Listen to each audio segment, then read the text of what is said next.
Hello दोस्तों, good morning. मैं हूँ पोलैंड के वर्सो एयरपोर्ट पे। आज है सैटरडे और मैं जा रहा हूँ पेरिस, फ्रांस, पेरिस। तो चलो दिखाता हूँ मैं आपको वर्सो का एयरपोर्ट।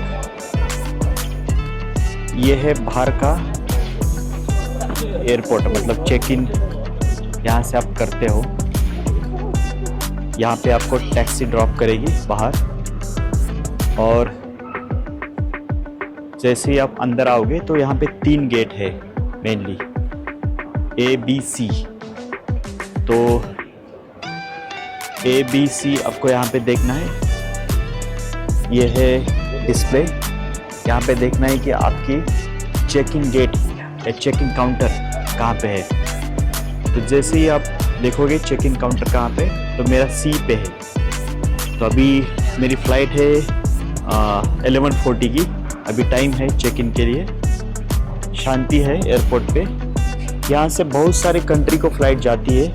इंडिया में भी यहाँ से 2 डायरेक्ट फ़्लाइट है, मुंबई और दिल्ली। तो यहाँ से दिल्ली और मुंबई के लिए डेली फ़्लाइट है डायरेक्ट। दूसरी चीज़, यहाँ पे आपको रेस्टोरेंट्स भी मिलेंगे। यहाँ पे नीचे है कोस्टा कॉफ़ी, आगे भी है कोस्टा कॉफ़ी है, नीचे भी है। तो यहाँ पे अगर इंडियंस की बात करते हैं पोलैंड में, तो इतने इंडियंस नहीं है, ज़्यादा इंडियंस नहीं है।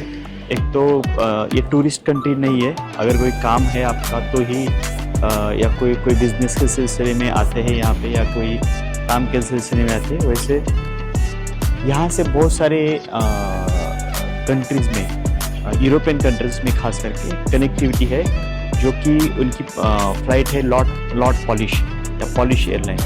तो पॉलिश एयरलाइन की फ़्लाइट यहाँ से हर एक कंट्री में है। तो यहाँ से आप अगर आपको कोई भी छोटी यूरोपियन कंट्री जानी है, चाहे क्रोएशिया जाना है, चाहे बल्गेरिया हो, रोमानिया हो, वहाँ पे आपको पॉलिश एयरलाइन की कनेक्टिविटी बहुत अच्छी मिलेगी। तो और कन्वीनियंट भी है मेनली। तो ये चेक इन डिस्प्ले जो रहता है, तो यहाँ पे जस्ट आपको ये रहेगा, क्लिक करना है आपको, आपका फ़्लाइट का डिटेल्स डालना है, आपका नाम डालना है, kind of scan boarding pass देगा, और आपके लगेज का भी टैग ये ला के देगा। तो ये चीज़ें इंडिया में भी आई थिंक रिसेंटली स्टार्ट हुई है, लेकिन बहुत सारे यूरोपियन एयरपोर्ट पे ये है। तो क्या करना है आपको कि आपका फ़्लाइट नंबर डालना है, आपका सरनेम डालना है, आपका नाम डालना है, पासपोर्ट नंबर डालना है। तो वो इन्फॉर्मेशन आपको पूछते जाएगा, तो वो जस्ट आपको फिलअप करना है। जैसे इन्फॉर्मेशन फिलअप करते हो, जैसे आप कन्फर्मेशन देते हो, उसके बाद नीचे प्रिंट आएगा 2, एक तो बोर्डिंग पास आएगा और दूसरी चीज़ आएगी वो स्कैन काइंड ऑफ लगेज का टैग। तो वो आपको ये करके यहाँ पे टाई करना है लगेज के ऊपर, और जैसे आप वो टाई करोगे लगेज के ऊपर, तो आगे कुछ सेल्फ चेक इन काउंटर रहेगा। आगे जैसे जाके आपको वो बैग ड्रॉप करना है, स्कैन करना है पहले, और आपको कन्फर्मेशन आएगा, पासपोर्ट नंबर, सब कुछ, आपका नाम, आपका डेस्टिनेशन, वहाँ पे जैसे आपको ओके करना है, तो आपका बैग जाएगा आपके फ़्लाइट में। तो ये एक बहुत अच्छी फैसिलिटी है हर एक यूरोपियन कंट्रीज़ में, हर एक यूरोपियन कंट्री के एयरपोर्ट पे। तो दोस्तों, मैं आया हूँ इनसाइड, बैग चेक इन हुआ है मेरा एयर फ्रांस में। अगर आप यूरोपियन कंट्री में ही ट्रैवल कर रहे हो तो आपको इमिग्रेशन करने की ज़रूरत नहीं है। जैसे फॉर एग्जांपल मैं पोलैंड से फ्रांस जा रहा हूँ, तो आपको इमिग्रेशन करने की ज़रूरत नहीं है। हाँ, लेकिन आप नॉन यूरोपियन कंट्री जा रहे हो, फॉर एग्जांपल जैसे आप पोलैंड से इंडिया जा रहे हो या दुबई जा रहे हो, तब उस चीज़ पे आपको इमिग्रेशन करना पड़ेगी।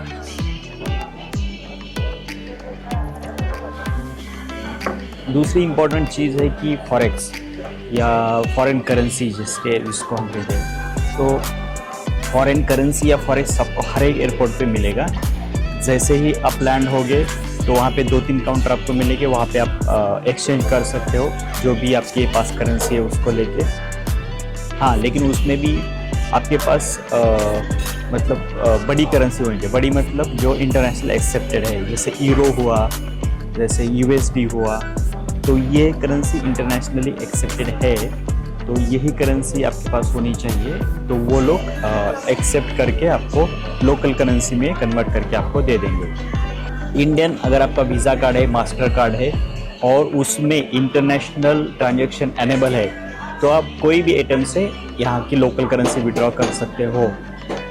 लेकिन आप मेक श्योर कीजिए कि आपका जो एटीएम है वो इंटरनेशनली अनेबल्ड हो, क्योंकि जब मैंने फर्स्ट टाइम ट्रैवल किया था तब मुझे दिक्कत आई थी और मेरा अनेबल्ड नहीं था इंटरनेशनल ट्रांजैक्शन के लिए। उसके बाद मैंने ऐप पे ओपन करके वहाँ पे सेटिंग में जाके enable for international transaction on करने के बाद ही मैं इंटरनेशनल ट्रांजैक्शन कर पाया और इंटरनेशनल विड्रॉ कर पाया। वैसे दोस्तों, अगर यूरोप के एयरपोर्ट की यूरोप का एयरपोर्ट आप कंपेयर करते हो कोई लैटिन अमेरिकन एयरपोर्ट के साथ, तो यूरोप के एयरपोर्ट पे आपको खाने की बहुत सारी चीज़ें मिल जाएगी, जैसे बर्गर हुआ, मैकडोनल्ड हुआ, पिज़्ज़ा हुआ, कॉफ़ी हुई, ऑरेंज जूस हुआ, केक्स हुए, बेबी फूड हुआ, तो वो आपको यूरोप के हर एक एयरपोर्ट पे मिलेगा। लेकिन मैंने लैटिन अमेरिका ट्रैवल किया था, वहाँ पे एक आई थिंक बोलीविया कंट्री थी, वहाँ के एयरपोर्ट पे सिर्फ और सिर्फ एक ही कॉफ़ी शॉप था। यस, डेफिनेटली छोटा एयरपोर्ट था, लेकिन खाने के लिए कुछ नहीं था वहाँ पे। लेकिन यूरोप में वैसा नहीं, यूरोप में आपको हर एक एयरपोर्ट पे खाने के लिए मिलेगा। ड्यूटी फ्री की बात करते हैं, ड्यूटी फ्री में आपको बहुत सारे यूरोपियन चॉकलेट्स मिलेंगे सस्ते, वो तो आजकल इंडिया में भी मिलते हैं, या वाइन या अल्कोहल जिसे कहते हैं वो भी आपको सस्ता मिलेगा यहाँ पे, जो कि बहुत सारे इंडियंस या बहुत सारे टूरिस्ट यहाँ से कैरी करते हैं। तो वो भी आपको ड्यूटी फ्री में मिलेगा, खास करके बड़े बड़े एयरपोर्ट पे। आई थिंक उसका कुछ लिमिट है, आई डोंट नो, क्योंकि मैंने कभी अल्कोहल ख़रीदा नहीं है, लेकिन उसका भी कुछ लिमिट रहेगा कि 2 बॉटल ही कर सकते हो, 3 बॉटल ही कर। यहाँ पे यूक्रेन रशिया वॉर का बहुत सारा इफेक्ट हुआ है, क्योंकि बहुत सारे इमिग्रेंट्स, क्योंकि ये यूक्रेन के बॉर्डर शेयर करती है, यूक्रेन के नज़दीक है ये कंट्री, तो बहुत सारे यूक्रेनियंस यहाँ पे आए हैं जब वॉर शुरू हुआ तब, और यहाँ पे सेट हुए, तो इसलिए महंगाई कम्प्लीटली तीन गुना बढ़ गई है। जैसे पहले जो होटल 70-80 यूरो में मिलता था, वही अभी होटल 150 यूरो के आसपास, 200 यूरो के आसपास जा रहा है। तो खाना 15-20 यूरो में लंच होता था, डिनर होता था, वही अभी 40-50 यूरो लग रहा है आपको। टैक्सी की सेम चीज़ है, 8-10 यूरो में आप ट्रैवल कर सकते हो, वही अभी 30-35 यूरो लग रहे हैं टैक्सी को। तो महंगाई 3 गुना बढ़ गई है। Same for electricity. कल एक टैक्सी ड्राइवर के साथ डिस्कस करा था, तो टैक्सी ड्राइवर भी बोला कि साहब, इंडियन था, तो टैक्सी ड्राइवर बोला कि साहब महंगाई बहुत बढ़ गई, 3 गुना महंगाई बढ़ गई है, क्योंकि एनर्जी प्राइजेस है, इनका बजट जो है मिलिट्री का वो बड़ा है, ओवरऑल इकोनॉमी बहुत हैम्पर हुई है, उसके वजह से महंगाई बहुत बढ़ी है। ये लोग ट्रैवल बहुत करते हैं, यूरोपियन लोग अगर कल्चर की बात करते हैं ना, तो ये लोग ट्रैवल बहुत करते हैं, तो इसलिए फैमिली के साथ ट्रैवल करेंगे, लगेज छोटा ही लेंगे, लेकिन ट्रैवल बहुत करते हैं।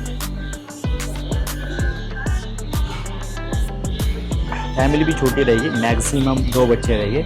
एक तो अभी नए जनरेशन में तो बच्चे होते ही नहीं है, बच्चे करते ही नहीं है लोग, लेकिन अगर रहेंगे भी बच्चे तो सिर्फ 2 बच्चे ही वो लोग उनके पास रहेंगे, या 2 बच्चे ही वो करेंगे।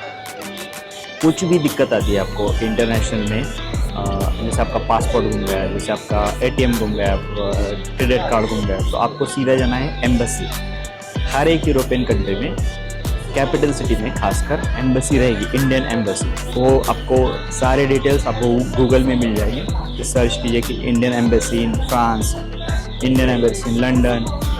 तो कुछ भी दिक्कत आती है तो सीधा आपको जाना है इंडियन एम्बेसी। तो अगर आपका पासपोर्ट गुम होता है, कुछ इंसिडेंट्स होता है, कुछ एक्सीडेंट होता है, तो इंडियन एम्बेसी जाइए। तो चलो दोस्तों, मैं दिखाता हूँ आपको एयरपोर्ट कैसा दिखता है और कैसा है एयरपोर्ट। तो हो गई हमारी कॉफ़ी पी के, ये था टिपिकल कैफ़े, आपको दिखाता हूँ मेरे पीछे, ये है टिपिकल कैफ़े। यहाँ से सिक्योरिटी गेट अंदर आएंगे आप, सिक्योरिटी चेक जैसे होगा तो यहाँ से आप अंदर आओगे। आगे आपको ड्यूटी फ्री मिलेगा। और यहाँ पे एक पाउल नाम का कैफ़े है जो कि बहुत फेमस है यूरोप में, और यहाँ पे आपको बर्गर्स, फ्राइज़ मिलेंगे। हर एक यूरोपियन कंट्री में ऐसे कैफ़े आपको मिलेंगे। यहाँ पे अलग कोई कैफ़े, कुछ आपको खाना है तो लाइट। तो जैसे मैं बोला था, जैसे आप यहाँ से अंदर आओगे तो आगे मिलेगा ड्यूटी फ्री, ये पाउल।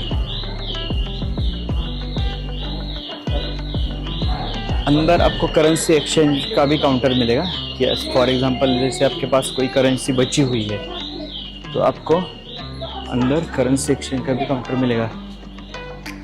अल्कोहल, दारू,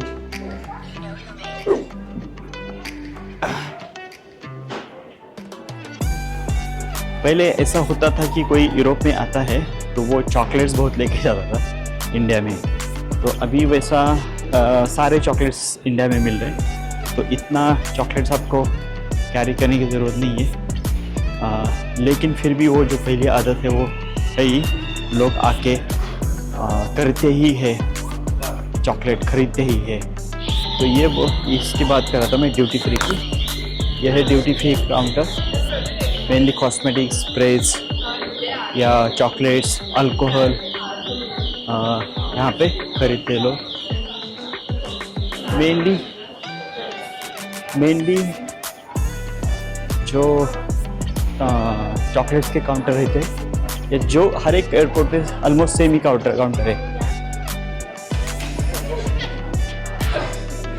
ऑडी A8, लास्ट टाइम जब यहाँ पे आया था तब इलेक्ट्रॉनिक ऑडी थी, तो ये ऑडी A8 यहाँ पे डिस्प्ले की है। यूरोप का ही ब्रांड है ऑडी। तो जैसे मैं बोल रहा था कि यहाँ से आपको हर एक कंट्री के लिए फ़्लाइट मिलेगी। आपको यूरोप के तो हर एक कंट्री में फ़्लाइट है डायरेक्ट। इंडिया में भी 2 फ्लाइट है यहाँ से। अपना है पेरिस 1140।